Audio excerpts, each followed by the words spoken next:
पिछले वीडियो में आप सेट ए पढ़े होंगे, 25 क्वेश्चन था और साइंटिफिक डिवाइसेस था, और निश्चित है कि वहां से आपका एक नया क्वेश्चन रहना चाहिए आपको, और सेट से भी आपको बहुत लाभ मिलेगा। हो सकता है कि इससे आपको कुछ क्वेश्चन आ जाए। तो आज भी दूसरा वीडियो में हम लोग देख रहे हैं, सेट बी देख रहे हैं और सेट सी देखेंगे, साथ ही नेशनल सिंबॉलिक भी देखेंगे। तो सेट बी का पहला क्वेश्चन है, समुद्र की गहराई मापने में किस यंत्र का प्रयोग किया जाता है? तो फेदोमीटर होगा। भारत का राष्ट्रीय पशु कौन है? बाघ है। कुचिपुड़ी किस प्रदेश का नृत्य है? आंध्र प्रदेश का है, याद होगा आपको। बौद्ध धर्म का उदय किस प्रदेश में हुआ था? बिहार में हुआ था। भारत में एंटी टैंक मिसाइल कौन सा है? नाग है। फीफा कप किस खेल से संबंधित है? तो फुटबॉल है। कुत्ता अपने क्षेत्र को किस चीज से मार्क करता है? तो यूरिन और पोटी दोनों से करता है। नागमफान रंगोली किस प्रदेश में बनाई जाती है? तो यह गुजरात में बनाई जाती है।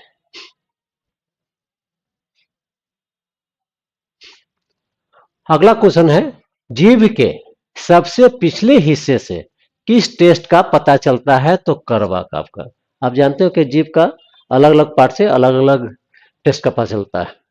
अफ्रीका से कौन सा पौधा भारत आया? तो कॉफी और भिंडी आया था। राष्ट्रीय पर्व के अंतर्गत कौन कौन आते हैं? तो गांधी जयंती है, 2 अक्टूबर को आप जानते हैं। स्वतंत्रता दिवस है, गणतंत्र दिवस है, स्वतंत्रता दिवस 15 अगस्त, गणतंत्र दिवस 26 जनवरी, इनमें से सभी होगा आपका। भारत का सर्वोच्च खेल पुरस्कार कौन सा है? तो मेजर ध्यानचंद पुरस्कार है। पहले इसका नाम था राजीव गांधी खेल रत्न पुरस्कार, लेकिन अब नाम रखा गया है ध्यानचंद पुरस्कार। पोंगल किस प्रदेश का त्योहार है? तो तमिलनाडु का है। कालबेलिया समुदाय किस काम से संबंधित है? यह सांप को पालता है, सांप के पालन से है यह। मनुष्य में कितनी दांत होती है? तो 32 होती है। आम पापड़ को आंध्र प्रदेश में क्या कहा जाता है? तो मामिडी तांद्रा कहा जाता है। हम लोग उत्तर भारत के लोग आम पापड़ को अमौट कहते हैं, लेकिन आंध्र प्रदेश में उसको मामिडी तांद्रा कहा जाता है। नेक्स्ट क्वेश्चन है, डिगबोई कहां पर अवस्थित है? तो यह असम में है आपको। भारत की पहली महिला जो स्पेस में गई थी वह कल्पना चावला है। दूसरा सुनीता विलियम्स है, और एक तीसरी महिला है शिरीषा बादल, वो अभी हाल में गई थी। किस कारण से दिन में चंद्रमा और तारे नहीं दिखते हैं? सूरज की रोशनी के कारण। इंडिया गेट कहां स्थित है? तो नई दिल्ली में। स्टार का अर्थ क्या होता है? तो झील होता है।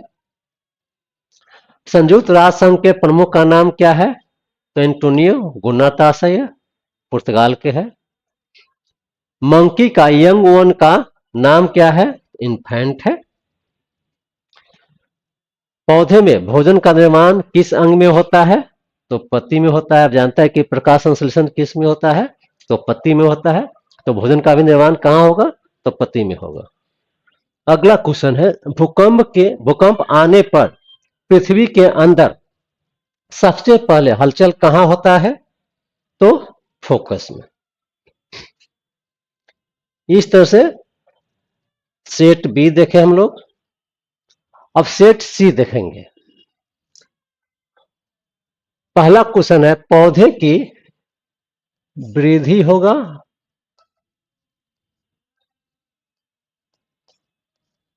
पौधे की वृद्धि मापने के लिए किस यंत्र का उपयोग किया जाता है? किसको विस्कोग्राफ होता है, विस्कोग्राफ। भारत का राष्ट्रीय फूल क्या है? तो कमल है। घूमर किस प्रदेश का लोक नृत्य है? तो राजस्थान का है। सिख धर्म के संस्थापक कौन है? तो गुरु नानक। भारत के पहला विमान भारत का पहला विमान वाहक पोत का नाम क्या है? तो विक्रांत है। Vardhaman hockey Vardhaman trophy trophy किस खेल से संबंधित है? तो भारोत्तोलन से है आपका। इको लोकेशन तकनीक किस जीव में पाया जाता है? तो डॉल्फिन में पाया जाता है। किसको किसान मित्र कहा जाता है? तो सांप को। आप जानते हैं कि सांप जो चूहा होता है, चूहा फसल को बर्बाद कर देता है, तो सांप चूहा को मार देता है। तो इस तरह से सांप को किसान मित्र कहा जाता है। अगला क्वेश्चन है, भोजन का पाचन कहां से शुरू होता है? तो मुंह से। फूड प्रिजर्वेशन में क्या क्या किया जाता है? तो इनमें से सभी आंसर होगा। हवा को हटाया जाता है, नमी को हटाया जाता है, गर्म वातावरण को हटाया जाता है। बीज के अनुकरण के लिए आवश्यक है हवा और जल दोनों है। शांति काल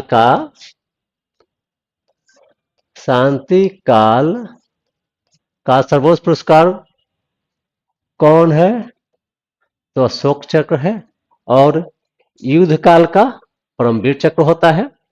बिहू किस प्रदेश का त्योहार है? असम का।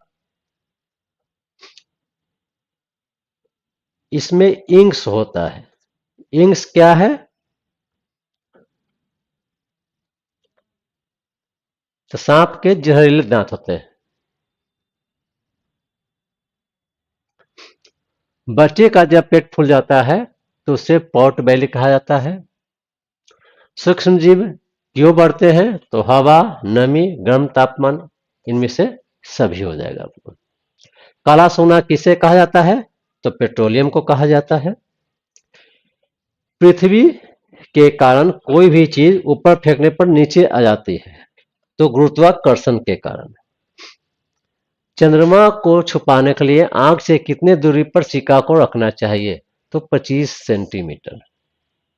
स्टैचू ऑफ यूनिटी कहाँ अवस्थित है? तो गुजरात में है। यह सरदार वल्लभ भाई पटेल की स्टैचू है। जोहर का अर्थ होता है इंसान के द्वारा बनाया गया तालाब। अगला क्वेश्चन है, चिपको आंदोलन किस से संबंधित है? तो जंगल से है। काऊ का यंग वन का नाम क्या है? तो काफ है। शरीर में कितनी हड्डियां होती है? तो 206 हड्डियां होती है। फोकस को ठीक ऊपर धरातल पर जो पॉइंट को क्या कहते हैं हम लोग? है ईपी सेंटर। मतलब जहां पर भूकंप आती है उसके नीचे पृथ्वी के अंदर उसको फोकस, और धरती पर जब आती है वह जहां पर कंपन होता है उसको ईपी सेंटर कहा जाता है। इस तरह से हम लोग सेट बी देखे और सेट सी देखे। अब हम लोग नेशनल सिंबल के बारे में पढ़ेंगे। चैप्टर 2, ठीक है। इसमें नेशनल सिंबल के मतलब के बारे में देखेंगे, अर्थात राष्ट्रीय प्रतीक के बारे में। अब फोटो आप देख रहे हैं कि भारत का राष्ट्रीय प्रतीक सारनाथ स्थित अशोक के सिंह स्तंभ के शीर्ष भाग की अनुकृति है। मतलब ये है आपका। भारत सरकार ने राष्ट्रीय प्रतीक को 26 जनवरी 1950 को अपनाया था। प्रतीक के नीचे मुंडकोपनिषद से सत्यमेव जयते लिया गया है। ये बहुत बार आप देखते होइएगा। ये फोटो है आपका। राष्ट्रीय प्रतीक अलग अलग रंग के होते हैं, जिसका प्रयोग अलग अलग शासकीय अधिकारियों द्वारा किया जाता है। नीला राष्ट्रीय प्रतीक भारत के मंत्रियों द्वारा, लाल राष्ट्रीय प्रतीक राज्यसभा के सदस्यों द्वारा और अधिकारियों के द्वारा, हरा राष्ट्रीय प्रतीक लोकसभा के सदस्य द्वारा उपयोग किया जाता है। मूल स्तंभ में शीर्ष पर 4 सिंह हैं जो एक दूसरे के पीठ किए हुए हैं। मतलब चार सिंह है उस पर। और सब एक दूसरे से पीठ से जुड़े हुआ है।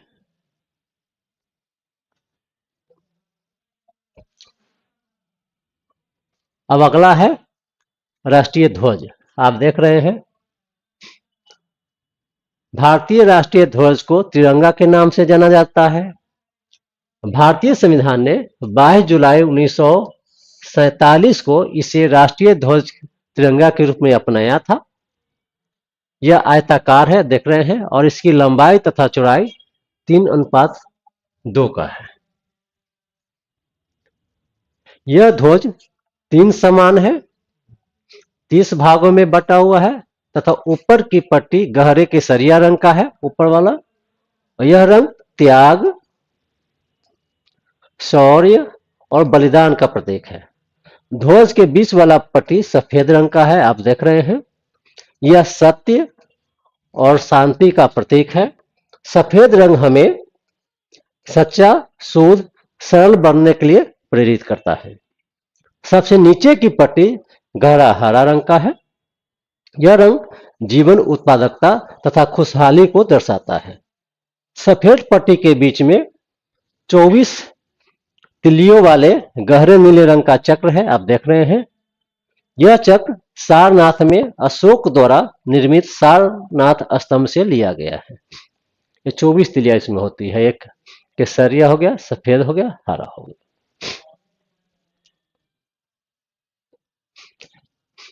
यह चक्र, जो चक्र है झंडा के बीच में, यह चक्र गति, प्रगति, उत्साह को इंगित करता है। भारत के राष्ट्रीय ध्वज का पहली बार प्रदर्शन 14 अगस्त 1947 को मध्य रात्रि में हुआ था। भारतीय राष्ट्रीय ध्वज की सर्वप्रथम परिकल्पना 1905 ईस्वी में स्वामी विवेकानंद की शिष्या सिस्टर निवेदिता ने झंडा बनाकर साकार की थी, जिस पर इंद्र का वज्र एवं कमल का फूल बना हुआ था। सचिंद्र नाथ बोस ने सर्वप्रथम बंग भंग के विरोध में 7 अगस्त 1906 ईस्वी को कलकत्ता के पारसी बागान चौक पर तिरंगा फहराया। इस तिरंगा में सबसे ऊपर हरे रंग की पत्तियों में कमल का फूल और बीच में पीले रंग की पट्टी में देवनागरी में वंदे मातरम अंकित था तथा नीचे की लाल पट्टी पर सूर्य तथा अर्धचंद्रमा बना हुआ था। ये उस समय का है। अगली बार मैडम भीकाजी कामा ने 22 अगस्त 1907 को जर्मनी के स्टुटगार्ट में इंटरनेशनल सोशलिस्ट कांग्रेस के सम्मेलन में इसी ध्वज के कुछ परिवर्तित रूप में फहराया था। झंडा का कैसे कैसे विकास हुआ है उसके बारे में बतलाया जा रहा है। कांग्रेस के कानपुर अधिवेशन में 1925 में सरोजिनी नायडू ने प्रथम बार झंडा गीत ध्वज वंदना विश्व विजय तिरंगा प्यारा झंडा ऊंचा रहे हमारा को मान्यता प्रदान की। इस गीत की रचना श्यामलाल गुप्त पार्षद ने की थी। मतलब जो झंडा गीत है वह है विजय विश्व तिरंगा प्यारा झंडा ऊंचा रहे हमारा। इसके लेखक कौन है? श्यामलाल गुप्ता पार्षद आपका है। 26 जनवरी 2002 से ध्वज संहिता भारत का स्थान भारतीय ध्वज संहिता 2002 ने ले लिया है। इस व्यवस्था के अनुसार क्या है कि आम नागरिक भी अपनी निजी संस्थाओं, शिक्षण संस्थाओं में सम्मानित तरीके से साल के किसी भी दिन ध्वजारोहण कर सकते हैं।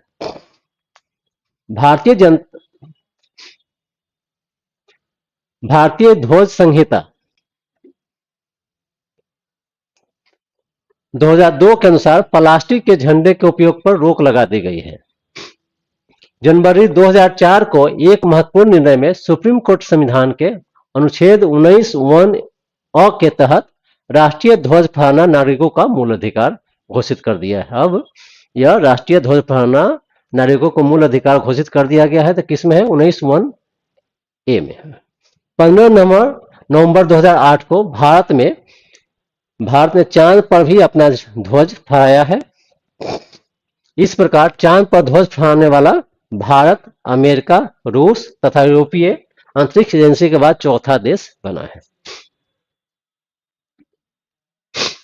अब आ जाइए राष्ट्रगान। इसको नेशनल एंथम कहा जाता है।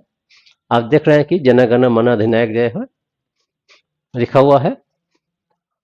राष्ट्रगान की रचना रविन्द्रनाथ टैगोर ने बांग्ला भाषा में की थी मूल रूप से। जन गण को राष्ट्रगान के रूप में भारतीय संविधान सभा ने 24 जनवरी 1950 ईस्वी को अपनाया। इस गाने को सर्वप्रथम 27 दिसंबर 1911 ईस्वी को भारतीय राष्ट्रीय कांग्रेस के कलकत्ता अधिवेशन में गाया गया था और इस अधिवेशन की अध्यक्षता पंडित विष्णु नारायण धर ने की थी। इस राष्ट्रगान में कुल 13 पंक्तियां हैं, 13 पंक्तियां हैं, गिन लीजिएगा। और इसके गायन का पूरा समय 52 सेकंड है, लेकिन संक्षिप्त में यदि आप गाते हैं तो वह 20 सेकंड का है, जिसमें इसकी प्रथम तथा अंतिम पंक्तियां गाई जाती हैं। रविन्द्रनाथ ठाकुर ने 1912 ईस्वी में तत्बोधनी में भारत भाग विधाता शीर्षक से प्रकाशित किया था। ये रविन्द्रनाथ ठाकुर ने इसका अंग्रेजी अनुवाद मॉर्निंग ऑफ इंडिया नामक शीर्षक से किया था राष्ट्रगान को। राष्ट्रगान के वर्तमान कैप्टन राम सिंह ठाकुर ने बनाया था। सर्वोच्च न्यायालय ने अपने एक फैसले में 19 अप्रैल 2000 को कहा कि सिनेमा में राष्ट्रगान सुनने पर खड़ा होना आवश्यक नहीं है। भारत के दूरसंचार विभाग ने 15 नवंबर 2010 को मोबाइल का कॉलर ट्यून बनाने पर रोक लगा दी 27 दिसंबर 2011 को। अब आइए राष्ट्रगीत। वंदे मातरम। बंकिम चंद्र चटर्जी ने राष्ट्रगीत की रचना अपने उपन्यास आनंद मठ में 1892 ईस्वी में की थी। वंदे मातरम राष्ट्रीय गीत को 1896 ईस्वी में भारतीय राष्ट्रीय कांग्रेस के कलकत्ता अधिवेशन में गाया गया था। इस अधिवेशन की अध्यक्षता रहमतुल्लाह सयानी ने की थी।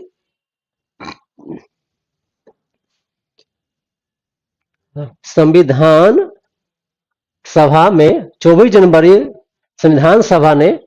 जनवरी 1950 को राष्ट्रीय गीत के रूप में अपनाया। वंदे मातरम राष्ट्रीय गीत को गाने का समय 1 मिनट 5 सेकंड है।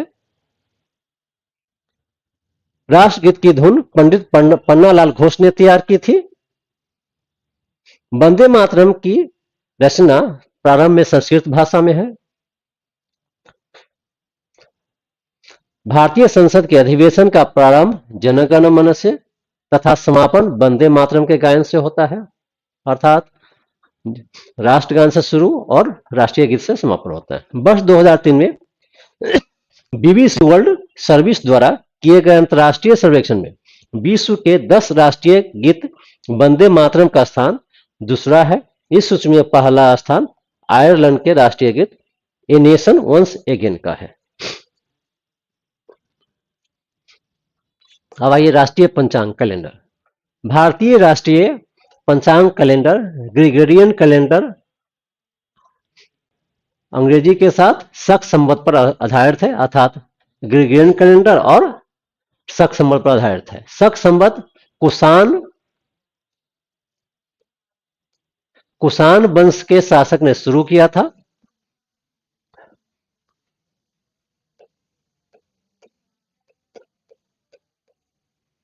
शक संवत का एक समान वर्ष 365 दिन का होता है। राष्ट्रीय पंचांग का पहला महीना चैत है। यह अंग्रेजी का 22 मार्च से आरंभ होता है और अंतिम महीना फाल्गुन है। राष्ट्रीय पंचांग में 12 माह होते हैं। चैत, बैसाख, जेठ, आषाढ़, सावन, भाद्रपद, आश्विन, कार्तिक, अगहन, पौष, माघ और फाल्गुन। भारत सरकार ने सरकारी कामकाज के उद्देश्य से 22 मार्च 1957 को राष्ट्रीय पंचांग को अपनाया। पिछले साल इसे पूछा हुआ था क्वेश्चन आपको। राष्ट्रीय पंचांग समान वर्ष में 21 मार्च तथा वर्ष में 22 मार्च से शुरू होता है। अब देखिए राष्ट्रीय पशु आपका। भारत का राष्ट्रीय पशु क्या है? तो बाघ है। इसका बायोलॉजिकल नाम क्या है? पेंथेरा टाइग्रिस लियानस है। यह शक्ति तथा शान का प्रतीक है। बाघ की 8 प्रजातियों में से भारत में पाई जाने वाली बाघ की प्रजाति को रॉयल बंगाल टाइगर के नाम से जाना जाता है। 1972 ईस्वी में बाघ को राष्ट्रीय पशु चुना गया। बाघ की अपनी शालीनता दिखा दिला देता है और अपार शक्ति के कारण राष्ट्रीय पशु लाने का गौरव हासिल हुआ। भारत सरकार बाघ परियोजना की शुरुआत 1972 में की थी। 1967 तक राष्ट्रीय पशु सिंह था, लेकिन भारत में केवल गुजरात में पाया जाता है, इसलिए सिंह का राष्ट्रीय पशु का दर्जा वापस ले लिया गया था। मयूर को कहा जाता है राष्ट्रीय पक्षी मयूर भारत सरकार द्वारा 1963 ईस्वी में मयूर पावो क्रिस्टेसस को राष्ट्रीय पक्षी घोषित किया। भारतीय वन्य प्राणी सुरक्षा अधिनियम के अंतर्गत मयूर को पूर्ण संरक्षण प्राप्त है। मयूर को राष्ट्रीय पक्षी के रूप में मान्यता के बाद 1963 ईस्वी से ही मयूर को मारना कानूनन अपराध घोषित कर दिया गया है। राष्ट्रीय पुष्प कमल है। भारत का राष्ट्रीय पुष्प कमल का बायोलॉजिकल नेम निलंबो न्यूसिफेरा है। कमल का फूल भारतीय संस्कृति में शुभ प्रतीक माना जाता है। यह गुलाबी रंग का होता है। इस फूल की पवित्रता का विवरण विष्णु पुराण में तथा पद्म पुराण में मिलता है। ब्रह्मा, सरस्वती तथा लक्ष्मी देवी देवताओं की स्थिति कमल में है। आपको राष्ट्रीय वृक्ष बरगद है। इसका बायोलॉजिकल नाम फाइकस बेंगालेसिस है। राष्ट्रीय फल आम है। इसका बायोलॉजिकल नाम मेनी भी फिराइंडिका है। राष्ट्रीय खेल हॉकी है। भारत में हॉकी के जादूगर मेजर ध्यानचंद को कहा जाता है। अब राष्ट्रीय नदी गंगा को घोषित किया गया है, या पूछा हुआ है, हाल में पूछा गया है। भारत सरकार नवंबर 2008 में गंगा नदी को राष्ट्रीय नदी घोषित किया है। गंगा नदी कहां से निकलती है? गंगोत्री हिमनदी से निकलती है और यह उत्तराखंड, उत्तर प्रदेश, बिहार, झारखंड, पश्चिम बंगाल से आगे बढ़ते हुए बांग्लादेश से गुजरते हुए बंगाल की खाड़ी में गिरती है। यह अर्थात भारत के उत्तराखंड राज्य, उत्तर प्रदेश, बिहार, झारखंड और पश्चिम बंगाल और बांग्लादेश में जाकर के बंगाल की खाड़ी में गिरती है। यह इसकी लंबाई है 2510 किलोमीटर। गंगा नदी को प्रदूषण से बचाने के लिए 2009 में राष्ट्रीय गंगा बेसिन प्राधिकरण का गठन किया गया था। 2014-15 ईस्वी में गंगा नदी को शुद्धि के लिए नमामि गंगे परियोजना की शुरुआत की गई है। राष्ट्रीय जलीय जीव है गैंगे डॉल्फिन है। भारत सरकार के वन एवं पर्यावरण मंत्रालय ने 5 अक्टूबर 2009 को डॉल्फिन को राष्ट्रीय जलीय जीव घोषित किया है। यह गंगा नदी में पाई जाती है तथा दृष्टिहीन होती है। यह इसका आंख नहीं होता। राष्ट्रीय विरासत पशु कौन है? हाथी है। भारत सरकार 22 अक्टूबर 2010 को एशियाई हाथी को राष्ट्रीय विरासत पशु घोषित किया है। भारत सरकार हाथियों के संरक्षण के लिए 1992 में हाथी परियोजना की शुरुआत की है।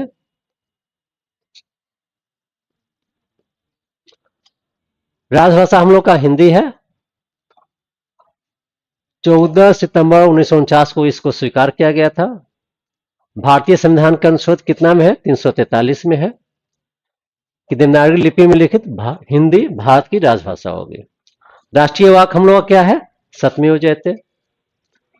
भारत का राष्ट्रीय आदर्श वाक्य है सत्यमेव जयते। इसका अर्थ होता है सत्य की सदा विजय होती है और यह मुंडकोपनिषद से लिया गया है। सत्यमेव जयते को प्रचार करने में पंडित मदन मोहन मालवीय की भूमिका महत्वपूर्ण रही है। और द्वितीय राजभाषा हमारे देश की अंग्रेजी है, आपका आधिकारिक भाषा। अब और क्या क्या प्रतीक है? राष्ट्रीयता है हम लोग का भारतीय है। राष्ट्रीय लिपि क्या है? देवनागरी है। राष्ट्रीय मंत्र क्या है? ओम है। राष्ट्रीय दस्तावेज क्या है? श्वेत पत्र है। राष्ट्रीय मिठाई क्या है? जलेबी है।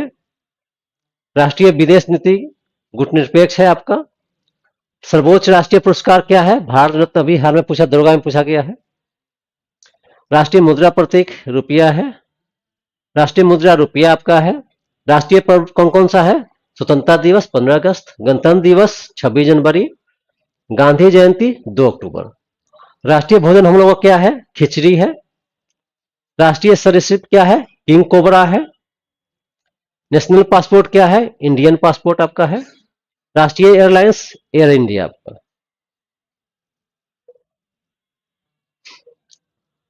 राष्ट्रीय पुस्तकालय कहाँ है? कोलकाता स्थित भारत का राष्ट्रीय पुस्तकालय। राष्ट्रीय मोनूमेंट क्या है? मोनूमेंट इंडिया गेट है जो दिल्ली में है। राष्ट्रीय झंडा गीत क्या है? हिंद देश का प्यारा झंडा, लेखक श्यामलाल गुप्ता है।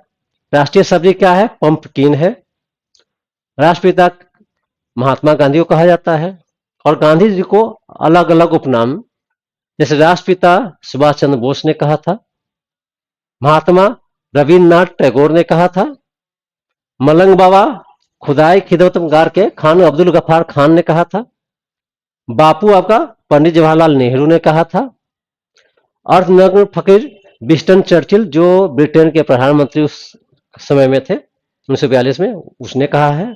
और जादूगर कहा है शेख मुजीबुर रहमान जो बांग्लादेश के हैं। इस तरह से हम लोग सेट बी देखे, सेट सी देखे और राष्ट्रीय प्रतीक देखे हैं। यदि आएगा क्वेश्चन तो इसी बीच से आएगा आपको।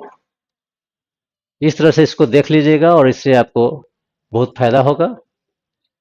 और इसी के साथ आज चैप्टर 2 खत्म हो गया। फिर भविष्य में मिलेंगे हम लोग, अगला वीडियो में मिलेंगे। हो गया।